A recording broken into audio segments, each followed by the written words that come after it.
আমি যেন আমার স্বামীকে অবজ্ঞার না করি গো। আমার স্বামীর যদি খেদমতে ত্রুটি হয় তুমি বেজার হয়ে যাবে আল্লাহ। আমি যেন আমার স্বামীর খেদমত করতে পারি। চোখের পানি ছেড়িয়া ছাড়িয়া কাঁদতে লাগলো রে।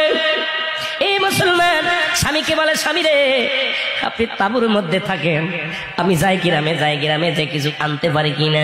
স্বামীকে ওই তাঁবুর মধ্যে রেখে কুড়ে ঘরের মধ্যে রেখে গ্রামে যায় কাজ করতে।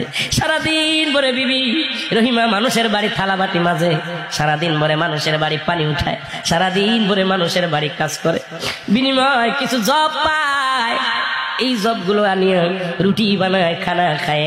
সারাদিন পরে মুসলমান যখন সন্ধ্যা লেগে যায়, হযরত আইয়ুব আলাইহিস সালাম রোজা রাখে, বিবি রহিমা রোজা রাখে, দুজন মিলে এই খাবারটা খায়, ইফতার করে, আবার আল্লাহর দরবারে প্রশংসায় পড়ে যায়। সারাদিন পরে এসে স্বামীকে আদর যত্ন করে গায়ের মধ্যে একটু পানি দিয়া ধোয়া যত্ন করে রেখে দেয় গো।